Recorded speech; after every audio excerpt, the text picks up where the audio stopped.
Hello বন্ধুরা, আমি এদিকে চ্যানেলে সবাইকে স্বাগতম। আজকে আমি একটা নতুন জিনিস রান্না করব।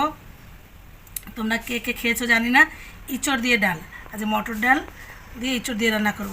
এই যে মটর ডাল সেদ্ধ করেছি, এই যে সেদ্ধ করে কাটা দিয়ে দিয়েছি, আর একটু হলুদ দিয়ে দিলাম।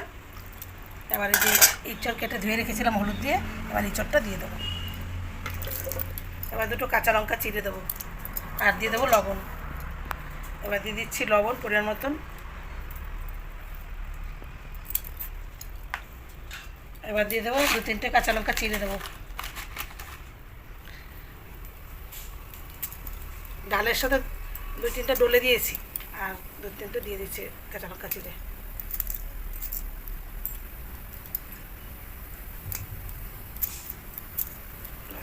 ফুটে গেলে সোমবার দিয়ে দেবো। এই চর সেদ্ধ হয়ে গেছে, এবার ডালের সোমবার দিয়ে নেবো। সোমবার যেন ডালটা ঢেলে নিচ্ছি। এবার ডাল সোমবার দেওয়ার জন্য কড়াইতে তেল দিয়ে দিচ্ছি। এবার দিয়ে দেবো শুকনো লঙ্কা, ফোড়নে দিয়ে দিলাম শুকনো লঙ্কা। এবার দিয়ে দেবো জিরে আর তেজপাতা, দিয়ে দিলাম গোটা জিরে ফোড়নে।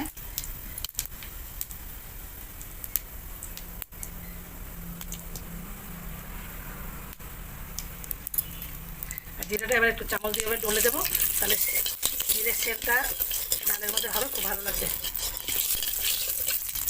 এবার দিয়ে দেবো তেজপাতা।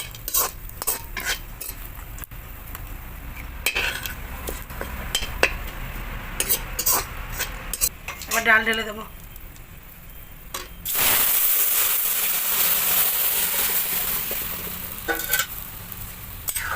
আবার একটু ফুটে উঠলে, হ্যালো বন্ধুরা, আবার ডাল ঢেলে কড়াই বসিয়ে দিয়েছি। মানে এই করে ডালের কালো জিরা আর রসুন সোমবার দিলে খুব ভালো লাগে, আমি ভুলে গেছিলাম, তাই আবার কড়াইটা ধুয়ে বসিয়েছি। এবার তেল দিয়ে দিয়েছি, এবার দিয়ে দেবো কালো জিরা।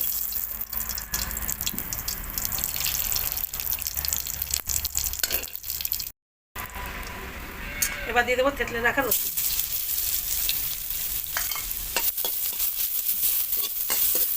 একটু নেড়ে চেড়ে ডালটা ঢেলে দেবো। নিয়েছি, এবার ডাল ঢেলে দেবো।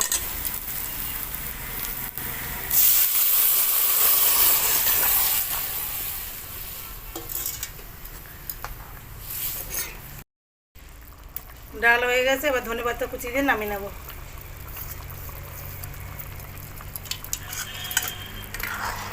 যদি আমার এই ইঁচড় দিয়ে ডাল রান্নাটা আপনাদের ভালো লেগে থাকে, তাহলে লাইক কমেন্ট শেয়ার করে আমার পাশে